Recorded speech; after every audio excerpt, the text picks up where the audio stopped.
Hello, and welcome back. In this session, we are going to talk about the math. Now, I know that the math tends to frighten a lot of people, but hear me out. Math provides a lot of extremely useful tools as a framework for understanding the basic physics of electromagnetics, and all of engineering, for that matter.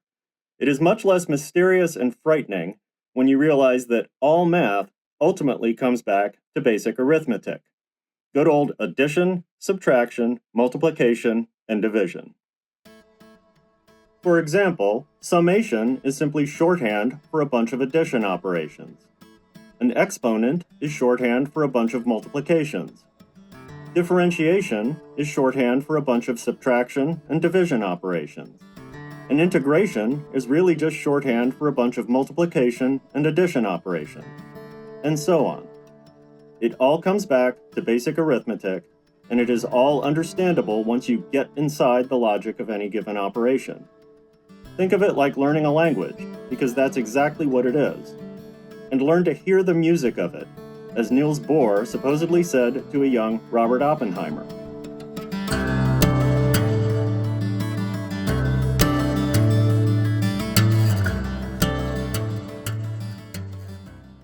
My goal is to provide you with an intuitive understanding of these mathematical tools and apply them right away in upcoming sessions on such topics as transmission lines, Fourier analysis, and dipoles, among others. So let's get on with it. Let's start with the basic concept of frequency. What is it? Frequency is defined as the rate at which a waveform is repeated over time. A repeating waveform is also called a periodic waveform because it repeats after a period that we will call capital T. Period is typically expressed in seconds with some appropriate prefix, such as milliseconds, microseconds, or nanoseconds, and frequency is the reciprocal of period, typically expressed in cycles per second or hertz, also with some appropriate prefix, such as kilohertz, megahertz, or gigahertz. The basic building block of periodic waveforms is the sinusoid, or cosinusoid. But what of sinusoids? Time to review a bit of trigonometry, unit circles, and the complex plane. Trigonometry is centered around the right triangle, so called because it contains a right angle.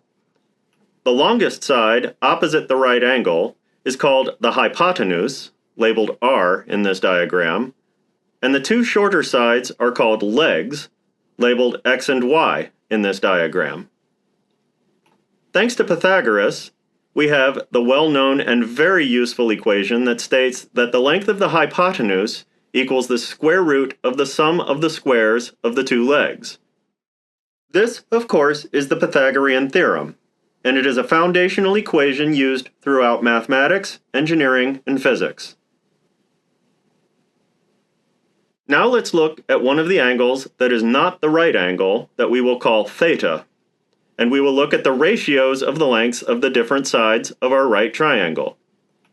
Sine of theta is defined as the side opposite the angle theta divided by the hypotenuse, which is equal to y over r in this diagram. Cosine of theta is defined as the side adjacent to the angle theta divided by the hypotenuse, or x over r in this diagram. And tangent of theta is defined as the side opposite divided by the side adjacent, which we can also express as sine divided by cosine.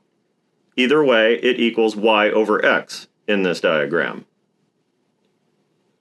We also have the reciprocal functions. Cosecant equals the reciprocal of sine, secant equals the reciprocal of cosine, and cotangent equals the reciprocal of tangent. Because these reciprocal functions are all derived directly from their counterparts in the left column, I submit that sine, cosine, and tangent provide everything you need to know about trigonometry. Everything else derives from these functions. And because they are all simple ratios, it all comes back to basic arithmetic.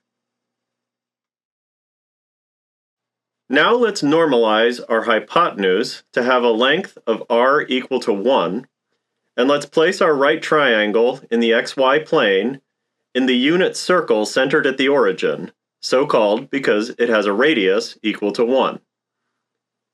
The hypotenuse of our right triangle is the radius of the circle, and the lengths of the legs are the x and y coordinates of the point on the unit circle where the hypotenuse meets it.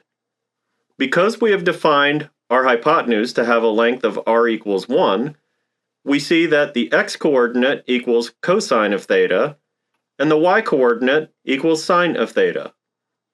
We can apply the Pythagorean theorem to these lengths to give this useful identity that states that cosine squared of theta plus sine squared of theta equals 1.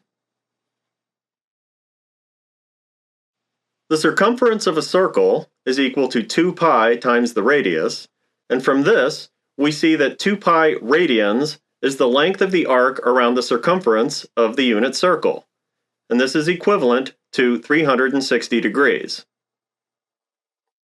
When theta equals 0, cosine equals 1 and sine equals 0. When theta equals pi over 2, or 90 degrees, cosine is 0 and sine is 1. When theta equals pi, or 180 degrees, cosine is negative 1 and sine is 0. And at 3 pi over 2, or minus pi over 2, cosine equals 0 and sine equals negative 1. When theta equals 2 pi, we're right back where we started, and the cycle starts over again. We see that cosine of minus theta equals cosine of theta, which makes it an even function, and we see that sine of minus theta equals minus sine of theta, which makes it an odd function. Here is a graph of the cosine and sine functions. From this, we see that sine of theta plus pi over 2 equals cosine of theta, and cosine of theta minus pi over 2 equals sine of theta. So we see that there is really only a phase difference between these two functions. Also, the derivative of sine equals cosine of theta, and the derivative of cosine equals minus sine of theta. These relationships will be very handy for solving differential equations, and we will come back to this later. Now let's turn our attention to the natural logarithm. We start with a graph of 1 over x versus x. The natural logarithm of a positive real number a is defined as the area under the curve, or the integral, of 1 over x evaluated from 1 to a. When a is greater than 1, the natural log is positive. When a is less than 1, the natural log is negative.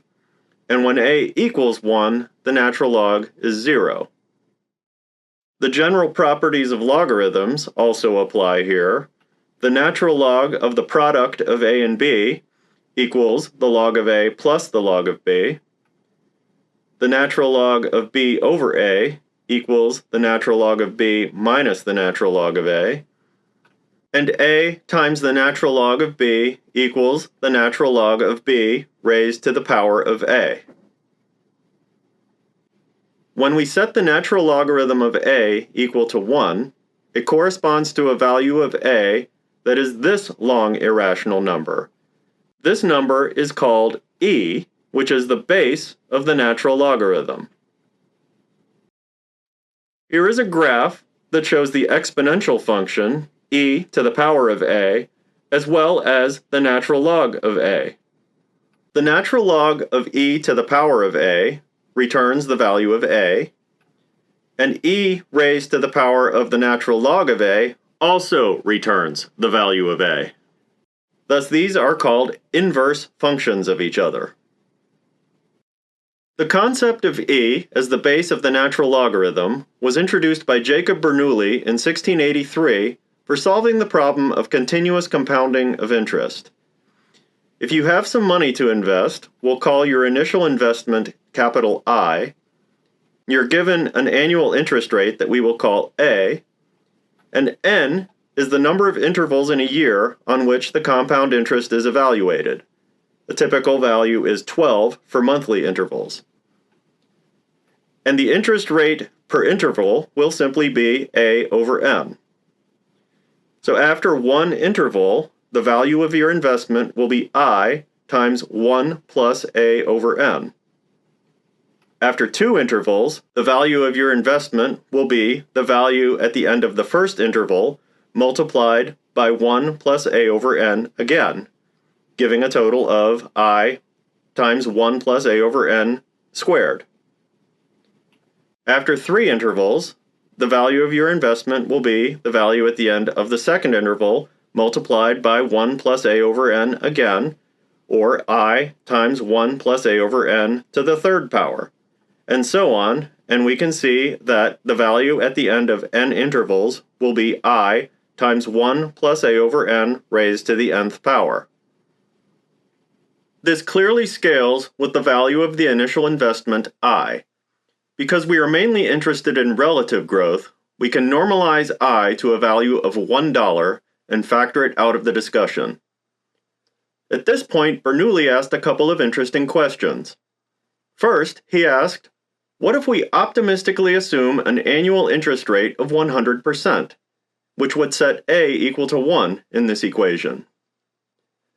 Next, he asked, what if the interest compounded more frequently than monthly, say daily, hourly, minutely, taking it to an infinite number of intervals to represent continuous compounding of interest over the year? Sounds pretty good, doesn't it? When the exponent n goes to infinity, it sounds like you should get an infinite return on your initial investment, right? What's not to like? But wait, when n goes up, the interest rate in each interval goes down.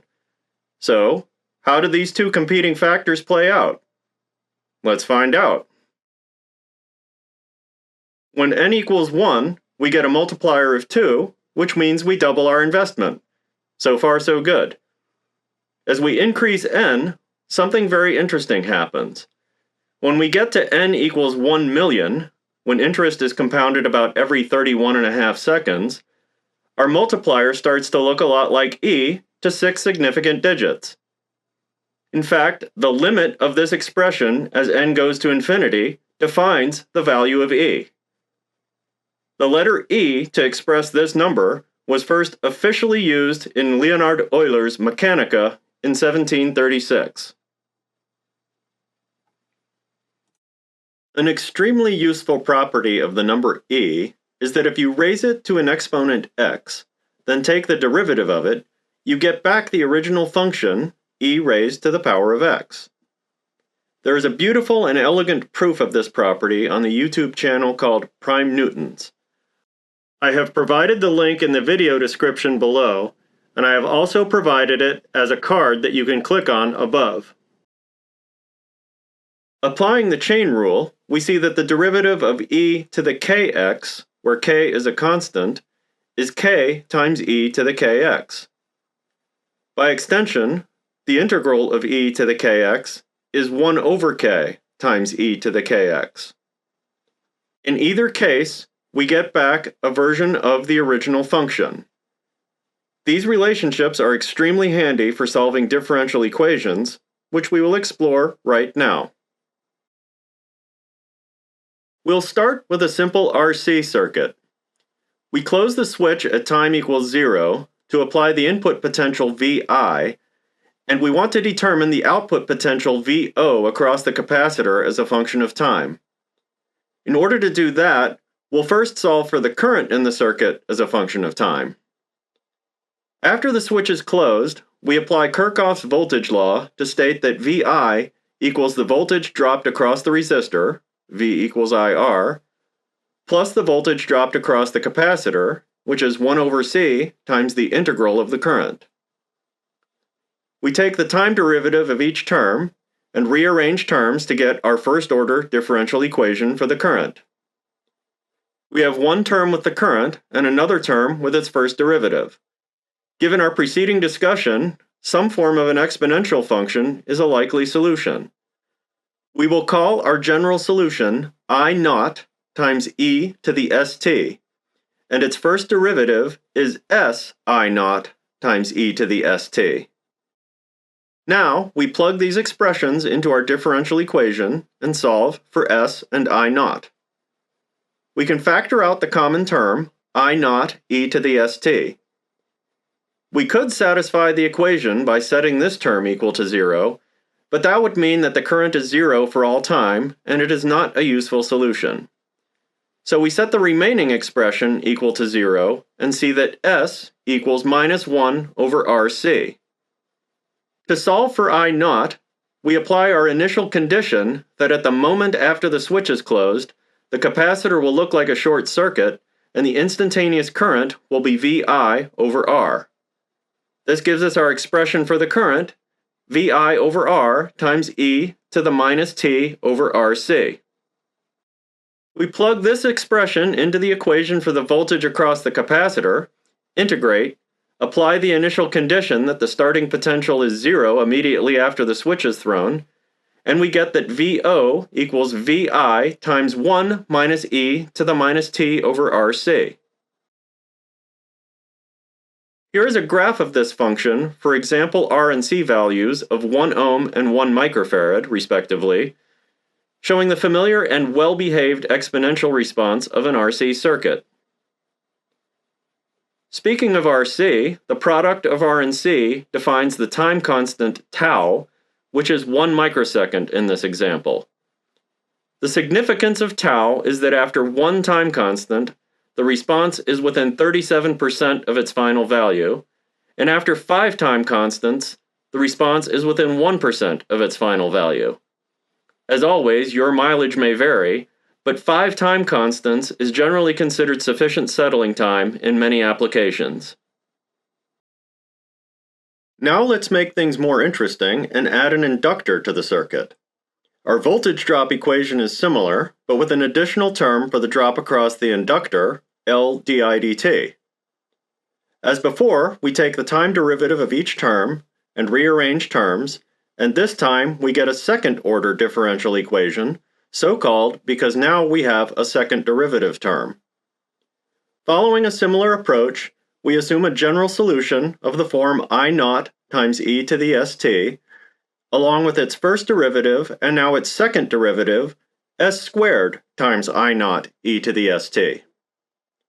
We plug these into our differential equation and factor out I naught e to the st as before.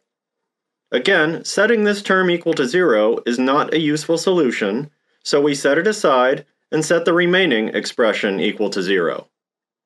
This is called the characteristic equation for this circuit. It gives us something ripe and ready to plug into the quadratic formula, which gives us this expression for S. So what does this tell us? Well, plenty, as it turns out. When we use the same R and C values as before, and a low inductance value of 10 nanohenries, we get a similar, well-behaved exponential response as before, which is what we'd expect. But when we reduce the values of R and C and increase the inductance to a value of 500 nanohenries, we get ringing, oscillations, and underdamping. So, how do we describe this mathematically? Well, it's all there in our expression for S. If the argument of the square root term is positive, then S is completely real, and we get the familiar, well-behaved exponential response. When this argument is negative, then S is a complex number with real and imaginary parts. The imaginary part is preceded by the term J, which equals the square root of -1. Non-electrical engineers use the term I here. We electrical engineers use J because we use I for current. As a side note, the term imaginary number was originally coined in the 17th century by René Descartes as a derogatory term and regarded as fictitious or useless. I'll leave it to you to deduce the success Monsieur Descartes had in advancing that argument. When R equals 0, which means no damping, S equals plus and minus J times 1 over the square root of LC. This is the natural frequency omega naught of an LC oscillator. Oscillations? In our expression for S, We can call the real part alpha and the imaginary part omega, and we can write a general expression for S as alpha plus j omega. Going back to our RLC circuit example, we can show the voltage response as VO equals VI times 1 minus e to the st. We substitute alpha plus j omega for S, then separate the exponents. The e to the alpha t term is our damping term, which defines the damping envelope of the waveform. The e to the j omega t term is the oscillatory term. The imaginary exponent defines oscillations with an angular frequency omega. Angular frequency? That sounds like something rotating. We'll definitely be coming back to that. Now we come to Euler's formula, which states that e raised to an imaginary exponent, which we'll call jx, equals cosine of x plus j sine of x. This formula establishes the relationship between trigonometric functions and imaginary exponents. It is ubiquitous in physics and engineering, and indispensable in electromagnetics. Richard Feynman called it the most remarkable formula in mathematics, and I heartily agree with Dr. Feynman on this one.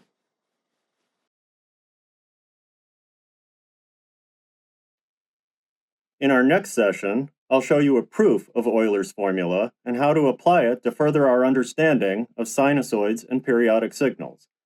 This will come in extremely handy in upcoming sessions on transmission lines, Fourier analysis, and dipoles.